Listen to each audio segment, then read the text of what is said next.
Cool. So thank you everyone who has turned up. My talk is Decoding the Maze of Malware Detection, Unleashing the Potency of Convolutional Neural Networks with Transfer Learning. It's a very long title, but I'll explain what that means as we go along. So, a quick agenda. I'm going to talk about introduction to AI and machine learning, convolutional neural networks, what they are, what that means, what my project was, my project approach, my results, and further work and improvements that I could think of. So, introduction to my talk. There are thousands of new malware samples detected in the wild every single day, so it becomes infeasible to manually create signatures for every single one of them. So, also, furthermore, it becomes really challenging to guarantee consistency in recording and archiving malware samples when dealing with such a large number. So, automation is pretty much necessary, and that's essentially what my project looks at.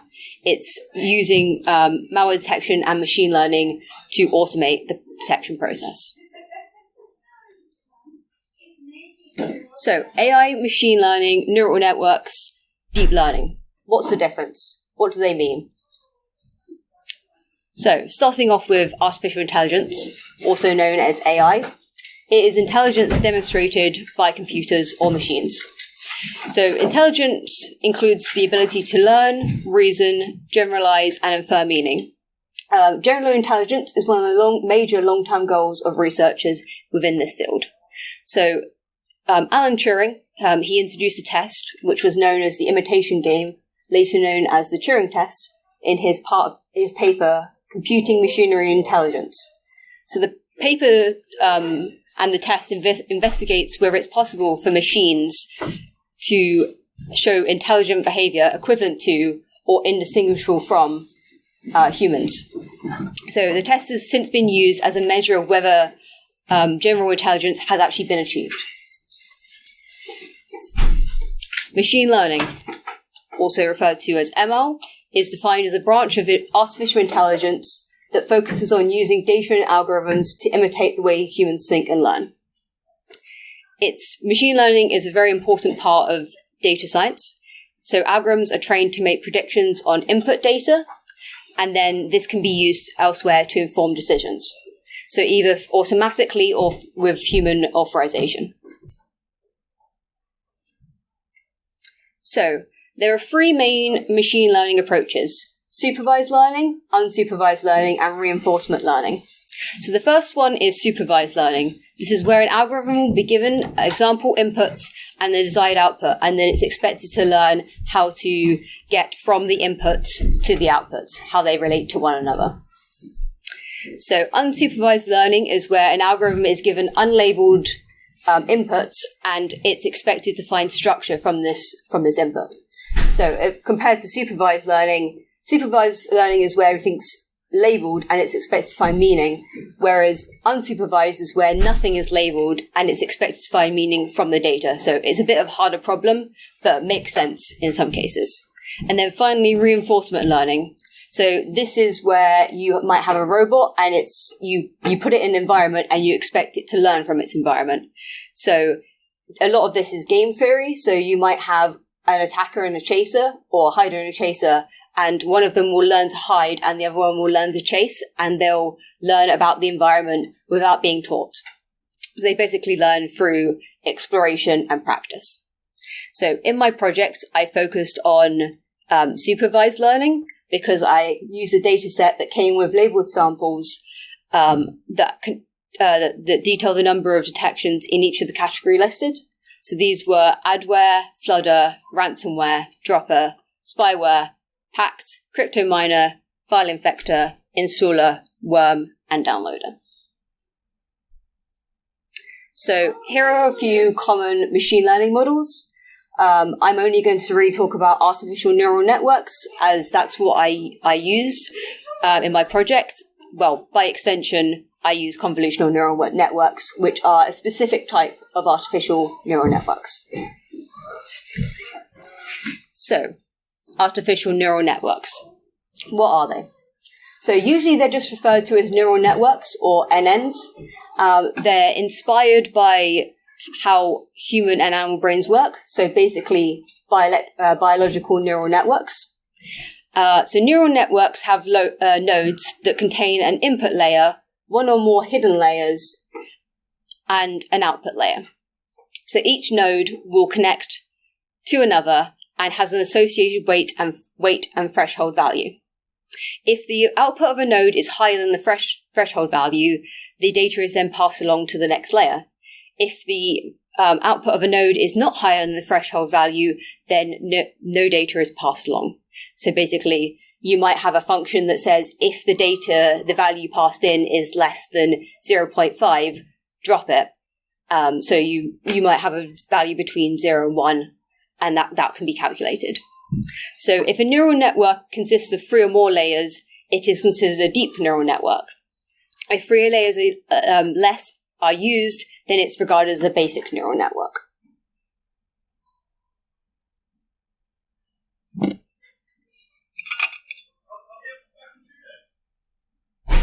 So, how do neural networks learn? Well, neural networks learn by processing examples, a known input and result. They train on a given example conducted by determining the difference between the output of the network prediction and the target output. The difference between them is known as the error. So the error is how far away the model's output is from the actual target output. So the bigger this is, the further it is away from it, the bigger the error.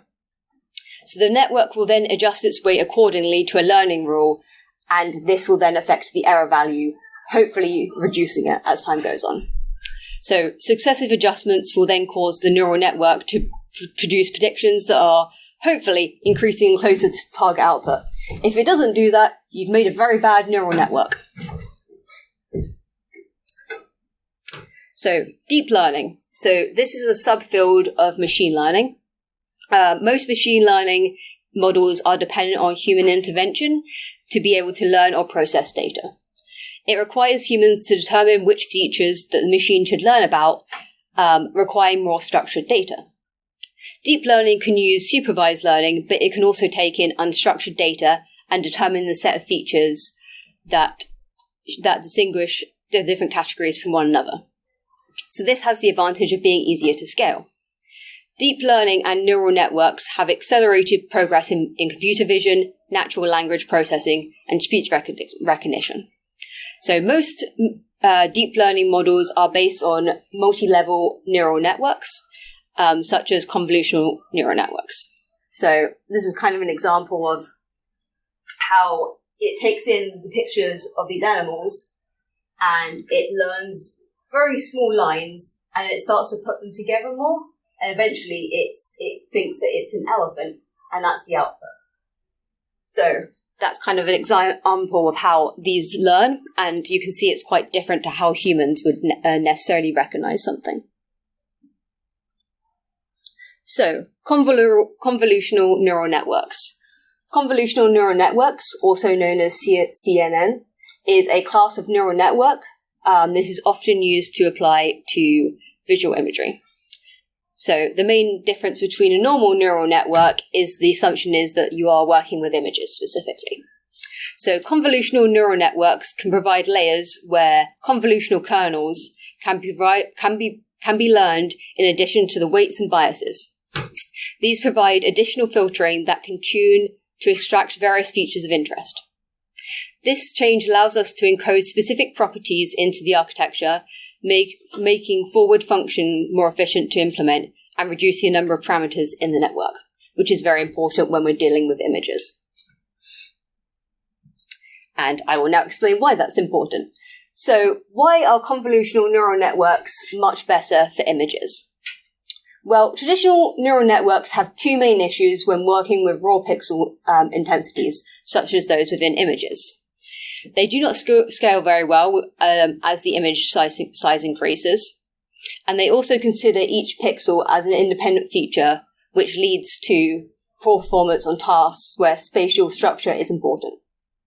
So if you consider an image of 200 by 200 with red, green, and blue pixel channels, the total number of inputs and weights would be 200 times 200 times 3, which is 120,000.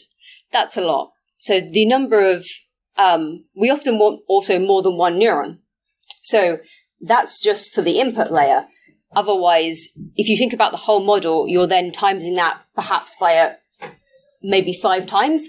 So that's a lot of parameters that very quickly add up. So this would be, if we use normal neural network in this case, we'd very quickly lead to a model that was very inefficient and would very quickly lead to overfitting. So convolutional neural networks instead constrain the architecture more sensibly. So the way this does this is that the layers of a convolutional neural network have neurons arranged in 3D volumes in 3 dimensions: width, height, and depth. So the neurons in a layer are only connected to a small region before it, rather than being fully connected, also known as local connectivity. The final output layer reduces the entire image into a class score vector arranged along the depth dimension. So this is an example of a very simple convolutional neural network architecture. So there are 2 main parts to CNN architecture. We have feature extraction and classification. So feature extraction uses a convolution tool that separates and identifies various different features of the image for analysis. Classification uses a fully connected layer that utilizes the output from the convolutional process and predicts the class of the image based on the features that were extracted in the previous stages.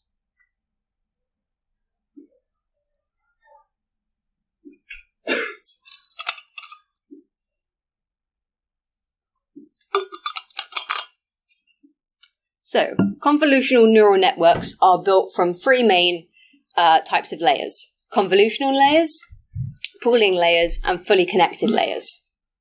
So, an example of a simple architecture could be, so this would be for a certain type of dataset. So you could have an input layer, for example, with the size of 32 by 32 by 3, that holds the raw pixel values of the image. So in this case, it would have a width of 32, a height of 32, and the 3 channels of red, green, blue. The convolutional layer, or conv layer, will then compute the outputs of the neurons connected to the local regions. It will compute a dot product between the weights and their small region they connected to. So this may result in an output size of 32 by 32 by 12 if 12 filters are used. We'll then have a ReLU layer, which applies an element-wise activation function, e.g. max 0x. The output size is unchanged. And then you have a pool layer, so this performs a downsampling operation along the width and the height, giving an output size of 16 by 16 by 2. And then finally you have a fully connected FC layer that computes the class score, giving an output size of 1 by 1 by 10, where each of the 10 numbers could correspond to a class score. So this is an example of how convolutional neural networks can transform the input image by layer to the final class scores. The convolutional and final fully connected layers perform transformations that are a function of the activations in the input layer and the weights and the biases of the neurons. So, transfer learning.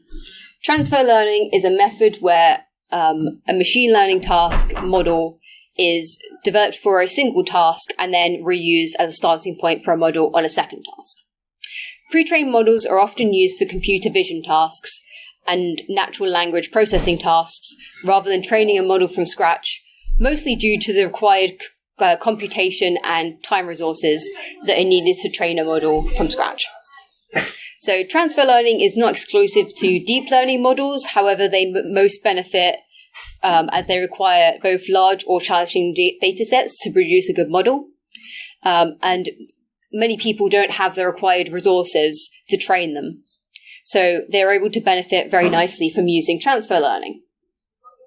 the original dataset that the model is trained on should not be too narrow, as doing so will mean that it won't train very well and won't be able to generalize when used as a model for another dataset. So convolutional neural networks can benefit from transfer learning. So most convolutional neural networks have been trained on a specific dataset called ImageNet Large Scale Visual Recognition Challenge.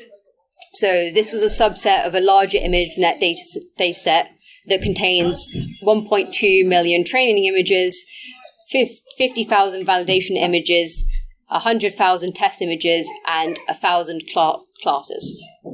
So I decided to go with the approach of fine-tuning the convolutional neural network for my project.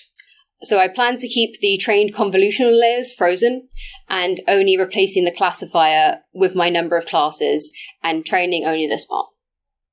Since the RGB representation of the binaries that I'm going to create are not very similar to the real-life objects that are used in the ImageNet dataset, this approach should perform slightly better than just using a pre-trained model with no changes. So, image-based malware classification using neural networks. My project. So, what was my project? I used transfer learning with convolutional neural networks to train on an image-based representation of malware binaries to classify samples into malware types. Essentially, that's what I did. I'm going to explain more about that as that's quite long-winded.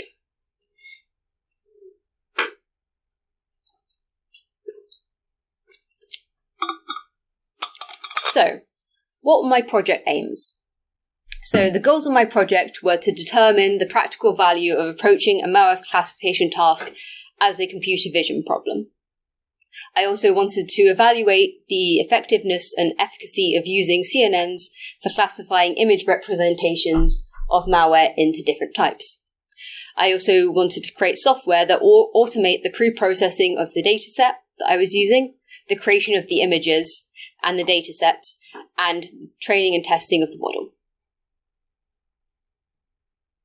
So, why did I use machine learning? Essentially, that's what the project brief was. But for my real reason was both machine learning and malware were areas of interest. They're stuff that I worked on previously. But more realistically, there are thousands of new malware samples detected in the wild every single day. So it would be infeasible to manually create signatures for all of them.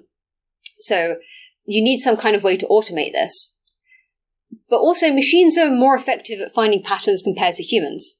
So if a human was to manually create signatures for malware, they must first identify that the files they're looking at are actually malicious. Then they would have a few different options of what they could do. So the most basic signatures they could create would be hash-based. So this could be MD5, SHA-1, SHA-256, which, whilst quick and very straightforward to produce, isn't very effective in that the moment a malware author or anyone makes a change to the binary, a single change, that they would be ineffective. So another option that is more popular nowadays is to detect malware based on digital signatures, byte patterns, imports, or a combination of all of these. So this approach is more effective as it's more likely to stay.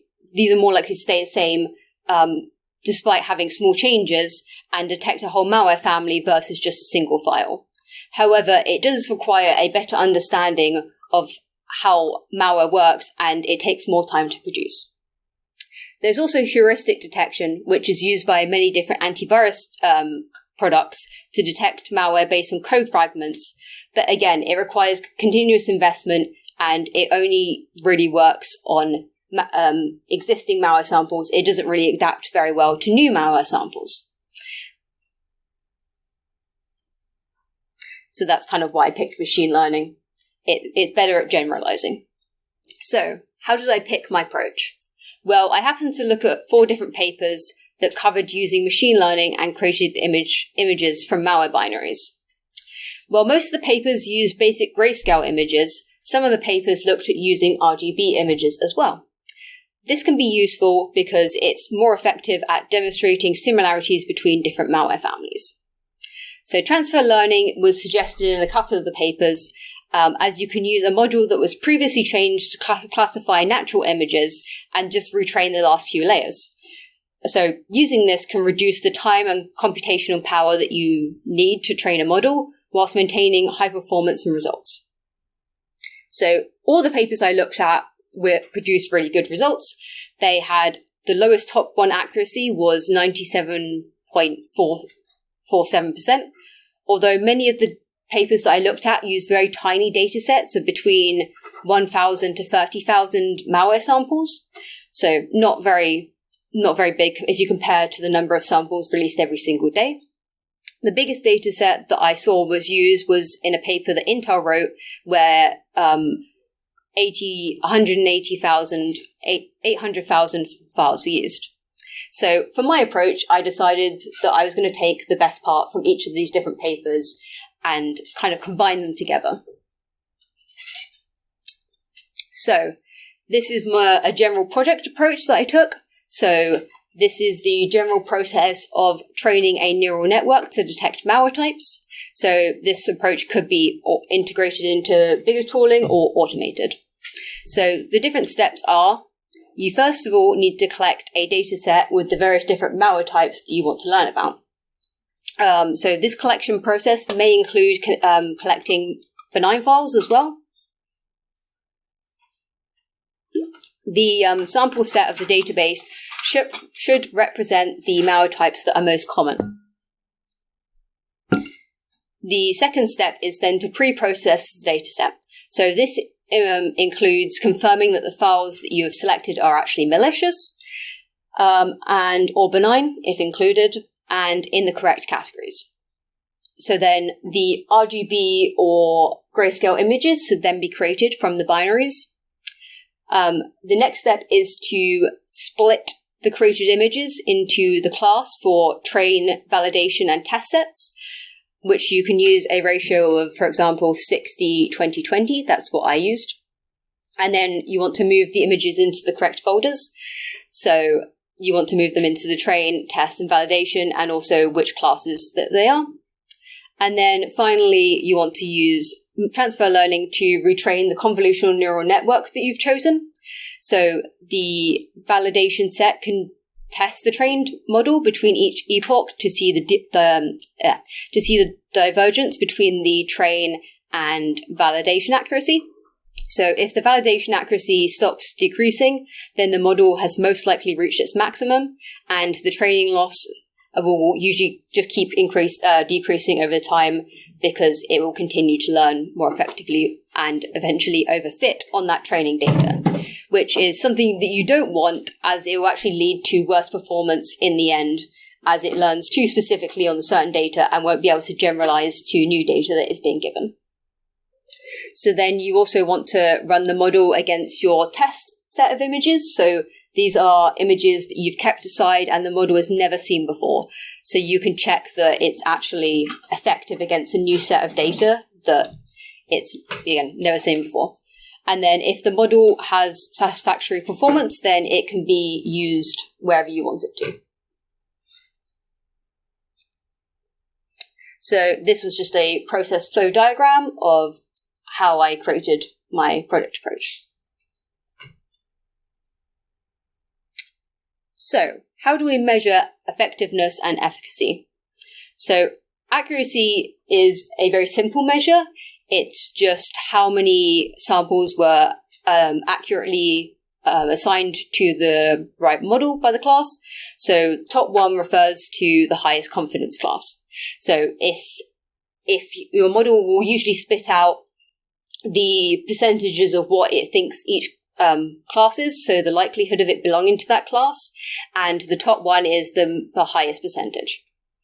So precision and recall are performance metrics. So precision is the number of true positives, e.g. the number of items that are being correctly labelled as belonging to the correct class, divided by the total number of elements labelled as belonging to the correct class. So that would be the sum of the true positives and the false positives. So these are the items that are incorrectly labeled as belonging to the class that actually don't. And then recall is defined as the number of true positives divided by the total number of elements that actually belong to the positive class. So that would be the sum of true positives and false negatives. So these are items that were not labeled as belonging to the positive class, but should have been. So these are valuable measures of success, especially when the classes are imbalanced, such as in the case of my project.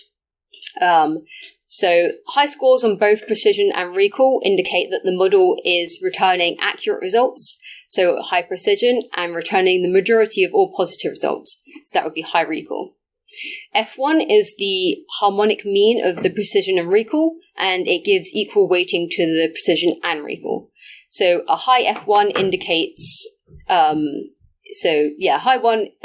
high F1 indicates high recall and precision.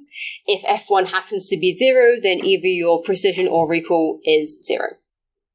So the F score does not consider true negatives, and it also gives equal weighting to precision and recall. So in practice, the weighting given to different types of misclassification is not likely to be equal, so instead it will depend on what your application is.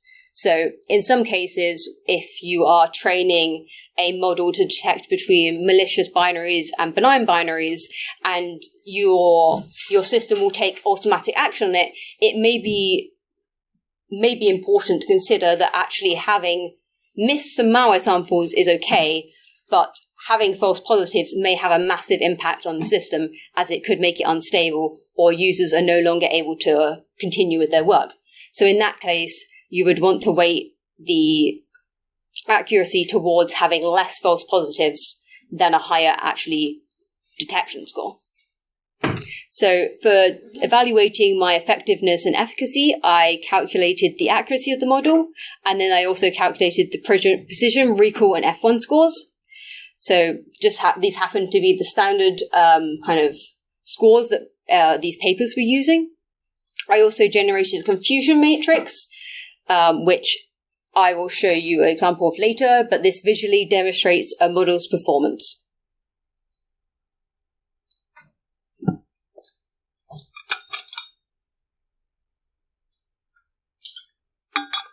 So, how did I know that my approach was actually going to work? Well, I decided to avoid wasting my time. I decided to collect a smaller data set. So I used VirusTotal to collect almost 100,000 files over a couple of hours. So the files were then downloaded into folders based on the Microsoft detection name. And then the first step was to collect all the files. The next step was then to split the files between train, validation, and test. And then I set a minimum of 500 files that were required for each malware type to be processed in this way, as any smaller than 500 meant that it was too small of a class to consider and wouldn't train very well. So the important thing to realize is your data set needs to have enough images of the different classes you want to represent. Otherwise, you'll end up having really low results on some of them. That's something I found out much later on when I split the other data set in certain ways. So I then was able to generate the grayscale and RGB images for the files, and then I could start the training process. So this was a couple of the results that I got for a viability of my approach. So the first thing I wanted to test was whether there was a difference between using grayscale or RGB images. So some of the papers I'd looked at said that there was quite a big difference, but in my case, the models that I used, there wasn't massively. The precision, recall, and F1 score were all the same. So the only difference was an accuracy difference of 0.34. This was higher for the RGB images. So in that case, I decided that I would use them as they gave slightly higher accuracy, but in my case, it didn't make a massive difference. The next thing I wanted to test was to see if there was any significant difference between the different included pre-trained models that I was using the library Torch Vision, so they include certain pre-trained libraries, pre-trained models, and I wanted to see if there was a difference between the accuracy, precision, recall, and F1, and also how long they were going to take per epoch. So an epoch is the amount of time it takes for a model to train on every single image in your dataset. So as you can hopefully see from the table, most of the models got fairly similar results, except one of them got quite a bit lower.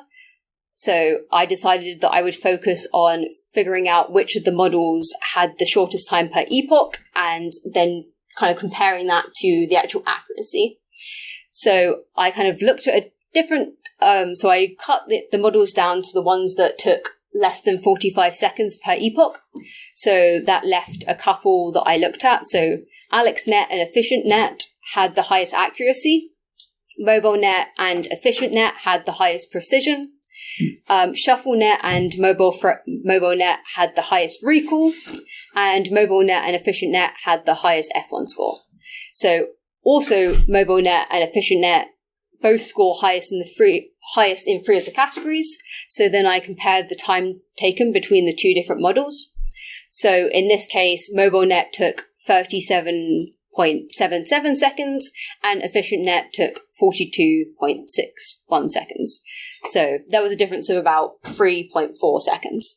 So due to these results, I decided to pick that I would go with EfficientNet, MobileNet rather, to use when training. And the reason that I took time for epoch is that the dataset I was using had around 8 million files to process. So if it's taking that amount of time on about 100,000 files, then I wanted to try and reduce the time it's going to take, because that difference would actually correspond to a number of hours on the bigger data set. So what data source did I actually use for my project? So I used a data set called Sorrel. This was released by Sophos in December 2020 rather. It is the most extensive publicly available data set with 9.7 million malware binaries that are available.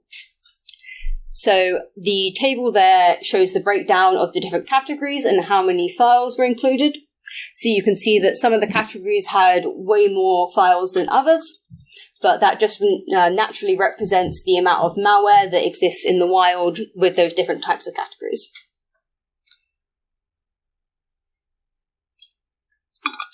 With Sophos' research, they themselves were able to actually test against benign binaries, but they weren't able to include them in their actual publicly available dataset due to copyright concerns. So that's why I did not use any benign binaries. So the binaries that they have publicly available have actually been disarmed, so they cannot be executed accidentally. I think mostly to save people from themselves. The optional header subsystem flag and the file header machine header values had both been set to 0. They should be 1. So when I was downloading the dataset, this was from an Amazon S3 bucket that they list on their GitHub, and the total size of the dataset is around 8 terabytes. So this took over a week to download. And I had to hope that I ended up having to use curl because it would allow me to resume the download in case my connection cut out, which I found out very early on that was important. So the majority of the size comes from the zlib compressed malware binaries. So the dataset contains extractive features, PE metadata, light GBM attributes, and the train models. So most of this information is not needed. I just wanted the malware binaries. So I just deleted the extra information once it was downloaded. So after this, I was just left with the SQL light database that had the information about the malware binaries, which category they belong to, the number of detections, and the compressed malware binaries. So this meant I had to do some data pre-processing before I could actually use samples. So first of all, I had to extract them. So I then also had to check whether any of the binaries were corrupt or having 0 byte size. If so, I just removed them. There's not much I can do with any corrupt binaries. I can't fix them. So there wasn't that many. I think a couple thousand were corrupted, so it didn't reduce it by that much. The next thing I had to do was actually realign them, so refang them, essentially. So I had to change the different flags and the header values to the original values, so I used a Python script to do this. And then I used a tool called WizTree. So this was able to quickly generate a CSV file, which contained the file name and the file size, along with other information that I didn't use. So WizTree was used because if you've ever tried to query the file system, Windows file system, for names and sizes, it takes a really long time. And WizTree is able to do it much quicker. So that saved me a lot of time.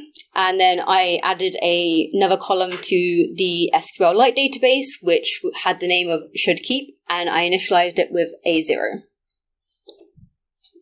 And then the main step of actually doing the data pre-processing was I had to create a Python script, and this would take in the generated CSV file and the SQLite database. So for each file, I would get the number of positives from the database, and then I would check if the file was bigger than 10 megabytes. So these files I just deleted because they are majority of files are malware files are usually pretty small, and they were mostly outliers.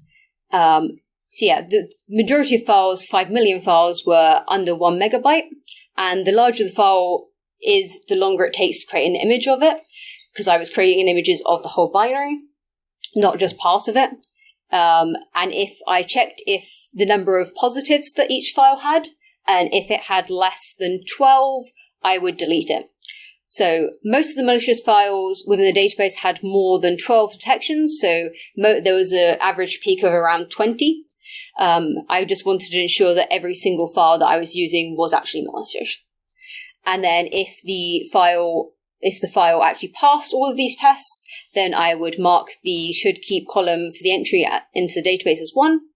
And then finally, I was able to update the database to remove all lines where should keep is 0. And this just meant that my database was in sync with the files that were left. And then once this is done, the images can then be created from the leftover binaries.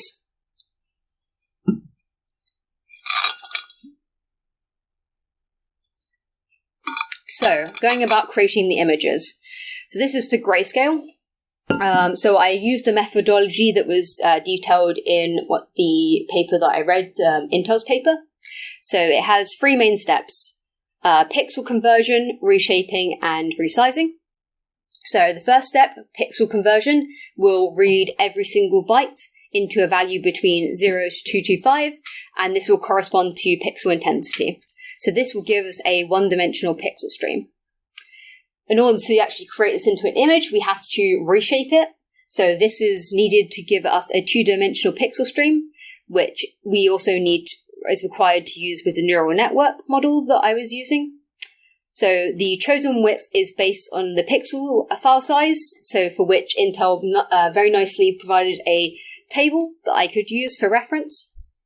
The height is then calculated as the number of pixels divided by the width. Then if the height calculated was a decimal, I would just round it up and pad the rest with zeros as needed. And then finally, resizing is also needed, as it's pretty important because most computer vision models that I'm using for transfer learning have previously been trained on the ImageNet dataset, as I mentioned previously. So the ImageNet dataset is mostly made up of images that are 244 size, and so I decided to use bicubic interpolation to resize the images down to that size. And it also helps save space. So, creating images RGB. This is a bit of a different approach. So I used a methodology which was detailed in a paper called Malware Visualization for fine-grained classification. So the first step is we have to get the section ranges for each section of the file. The next step is then to calculate the entropy of the file over a rolling sliding entropy window. And then for each byte within the file, we're calculating 3 different values. So that's the red, green, and blue. So for the red pixel value, this is calculated by multiplying the current pixel value by 225 and then dividing it by the size of the current sliding entropy window. The blue pixel value is calculated by dividing the size of the section that the byte is within,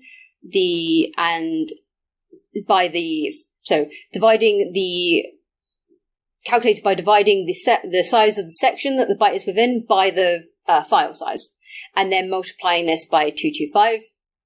And then the green value is calculated by getting the byte value and then comparing it to a table which was detailed in a different paper that I looked at. So this was the table, a paper called A Convolutional Transformation Network for Malware Classification. And then, again, similar to Intel's approach, the images have to be reshaped and resized. So, due to the nature of the functionality differences between different malware types, often code between types ends up being quite different. So within each malware type, they have their own different malware families, and a malware family is a group of malware files that share a common code base with many shared functions. So the produced images end up looking quite different, which is the case for most malware types. Some of the Trojan subtypes will create more similar images than worms or adwares when compared to one another. So files that were mostly encrypted or compressed will have a very high entropy value, and this will produce an image that is mostly just pink, except for the top of the image, which will always contain the PE header. So that's the same for every single file. If you zoom right in, you can see the same bytes at the top, because that is pretty much consistent between every single executable. So these are a couple of the different images I created. The adware images, you can see the difference between the grayscale and the RGB, but they are the same actual file, so you can see how the RGB contains more information. It's more easier to see the different patterns compared to the grayscale. So, before the training process can start, the created images have to be moved into folders with the respective class. So first, I was able to get the image class by querying the database for what malware type has the largest number of detections. So that was provided by Sophos. The images need to be split into the train, test, and validation folders.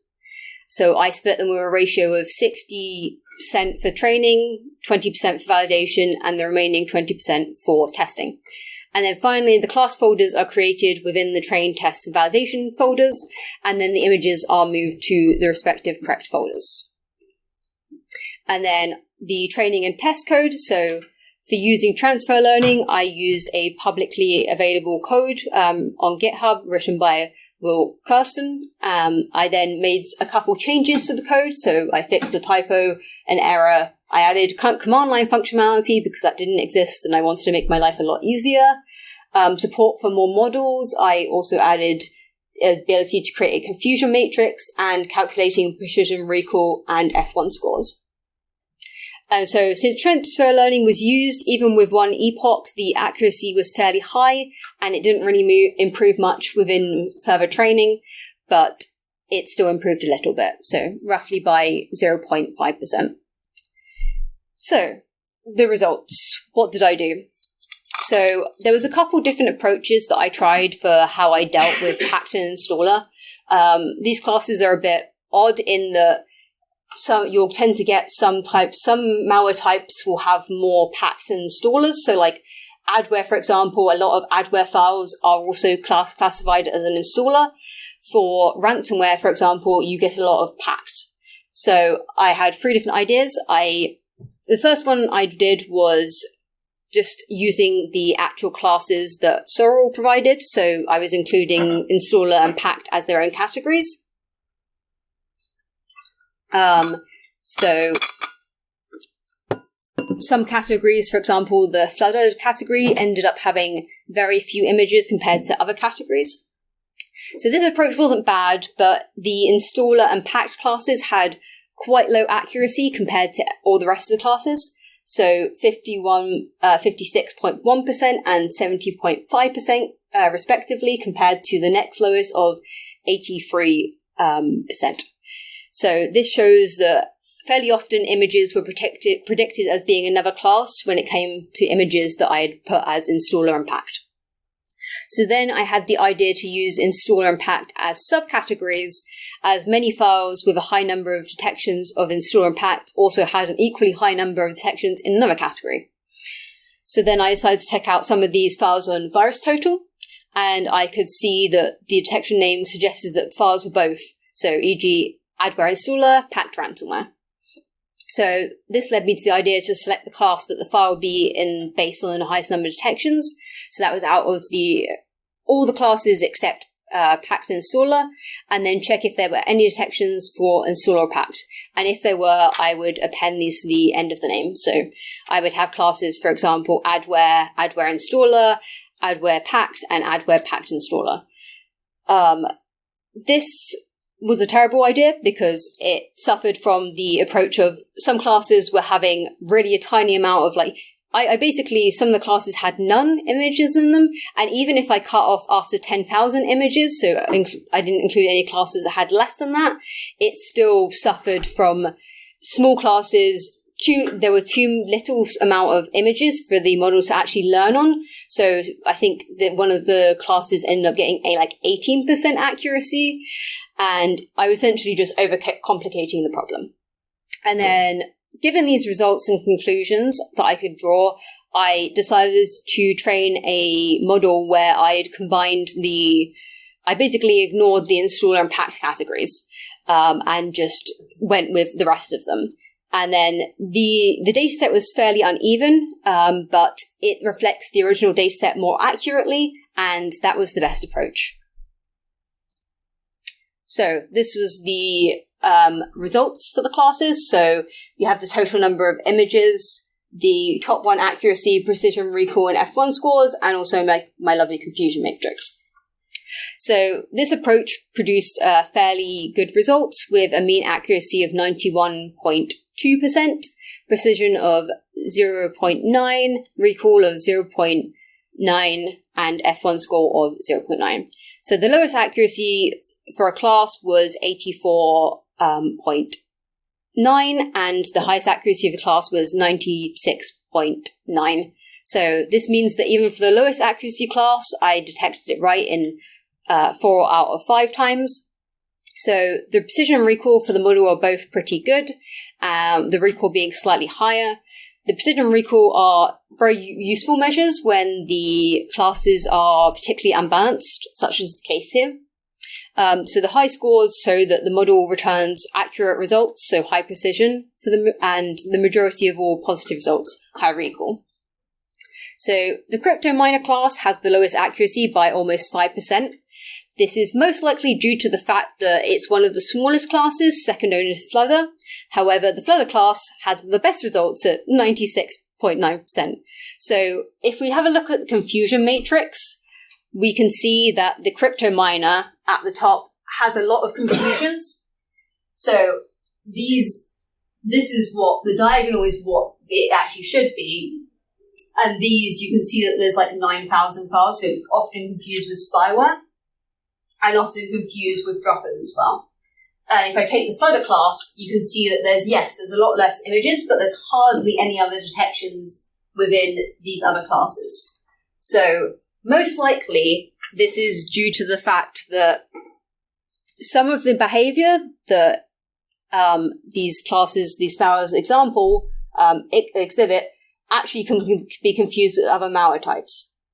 So the Flutter class, when I looked at the images, it had a very few particular patterns. So there was only a few different types of malware families, and that also helped with making sure that the accuracy was a lot higher. So classes that are smaller and there are less families to look for, it makes it easier to detect for. So the same can also be seen with the ransomware class, which also had a high accuracy. So the homogeneous nature of the produced images due to the similarities in the binaries, lends itself well to be learned by a convolutional neural network. And in the case of CryptoMiner, the class, there was a larger variety of images, and they looked a lot closer to other images within other classes. So it might be that these files were accidentally misclassified, so maybe they thought it was adware, but it's actually closer to spyware, which in some cases, is it adware, is it spyware? It's a hard question to answer. So the other papers I looked at did have better results, but they also used much smaller datasets. And if you took my results from earlier, where I used a much smaller dataset, I achieved 96%. So that was closer to those papers' results. It also may be that identifying between different malware types is a more challenging problem, as it's not always possible to know which malware type that you're necessarily dealing with. Malware may show behaviors of many different types, making it hard to place. Identifying between malware families is easier, as there's usually minimal changes between different binaries, as often the malware developers do not want to completely rewrite their whole malware. So, if I had a bit more time, I would look to refine the code and techniques used in the script. So it would be great to measure how long each step within the code takes to figure out which areas took the longest, and then figure out where I could look for improvements. I would also spend more time making some of the really extended long functions and split these up into smaller functions to reduce some of the code's complexity. It would also have been great to collect another different data set of malware that I could use to see how well that my model was going to do on it, perhaps a newer set of files. So something like VirusTotal again could be used to collect that new data set. You could to be fair, you wouldn't have to get as many binaries. You'd probably look to get 1 million to test it on. So another area that I looked at briefly but never fully explored was the use of benign files within the dataset. So as I mentioned previously, there was a couple papers that had written about it, but they'd never shared any of their benign file datasets due to copyright issues. So there's no available datasets. So if you wanted to do this, or if I wanted to do this, you'd have to spend quite a bit of time using, for example, VirusTotal or a number of different systems, maybe trawling the internet using a scraper to try and collect benign files. It would also be interesting to use a custom approach to a convolutional neural network rather than transfer learning. So creating a custom model would require more trial and error, time and resources. However, it may produce better results. The reason for this might be that the data that the CNN was trained on was natural images, and malware binaries don't really look very much like natural images. So starting from scratch may actually produce better results. And it would be interesting to also explore being able to produce an output that actually explains what region of pixels contribute to the decision. So most machine learning models, including my own ones that I used, are essentially black boxes. You put data in and it gives you an output, but you don't really know why, and you don't know what it's necessarily detecting on. So there was one paper I looked at that they had code where it would produce a negative or positive coefficient on superpixels, and it would detect areas of regions where the actual basically the areas that most contributed to the making the decision. So that would be quite interesting to know which sections of the files actually matter. And from that, you could maybe realize that actually it only cares about the beginning or the end of the files. Maybe the middle is mostly actually padding. And then that could actually reduce the amount of information you need to put into a model, making the actual whole process more efficient. And then very quickly, I had a couple demo videos to show the code running. And the reason that I'm not doing this in person is because, one, it takes a lot of compute power, so I couldn't run it on a laptop. And also, these videos are sped up by 8 times, and they are this one is 2 minutes long. So I would be here forever if I hadn't used the video. But yeah, you can show, essentially, my code is very simple. I just have a Python script where I put in my inputs, so that's where the location of the samples are. I want the output, and then also RGB or grayscale. And I think the video is frozen, but it gives you a time how long it's going to take to do everything.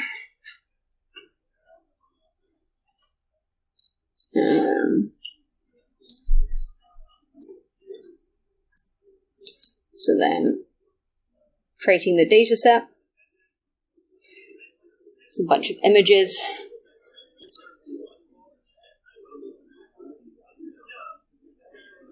And again, another different Python script where I give it inputs, and it will tell you how many files it's processing, and then it will get the categories for each of the files.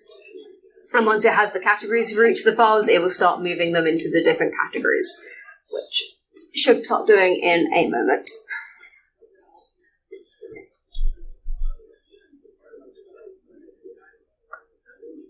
And yeah, the one of the libraries I used actually gave us little countdown clocks of how long it thought it was going to take, which was quite handy in that I knew how long it was going to have left to run. And then that was mostly the same.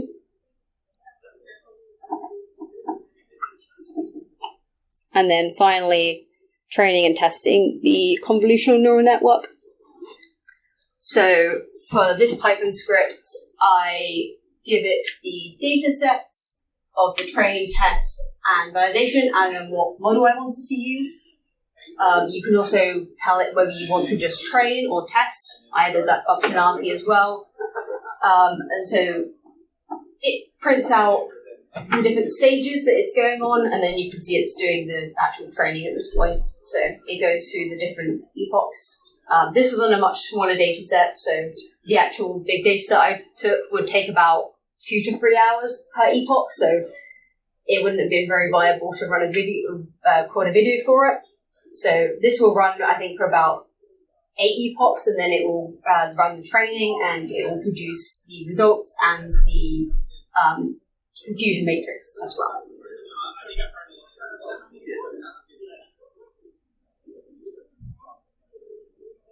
So yeah, you can see that it started off at pretty high training accuracy, and the validation accuracy is improving, so that's the one we care about. In the validation set is not what it's training on, it's just checking that the actual training progress is going in the right direction, and it's not overfitting too much.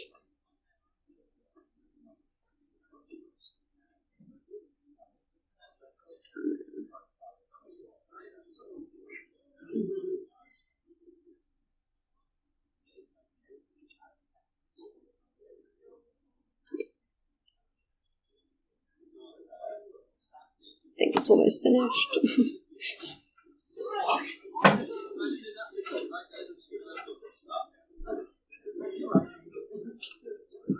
I know you said that obviously building on work people have done elsewhere, but traditionally, obviously, image recognition is a very hard task for a computer. Mm-hmm. So why would you use image recognition for this? It seems like you're actually making it harder. Yeah, I mean, I think the thing about it is there are different approaches that you can use. So one of them can be you actually, if you have a system that is running, something already running on a system, an antivirus, you can use the API calls that the malware makes within the first 30 seconds, and you can train on that.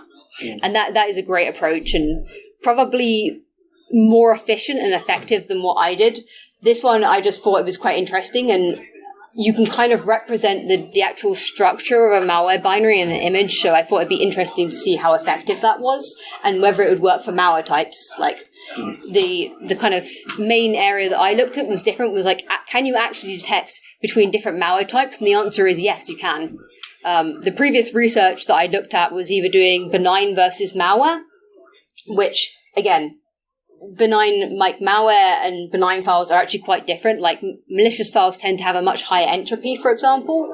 So representing that somewhere is actually quite useful. And then, this is the kind of production of my results. So spits out a confusion matrix, and then it also spits out the top 1 accuracy, top 5 accuracy, average precision recall, and F1 score for each of the classes.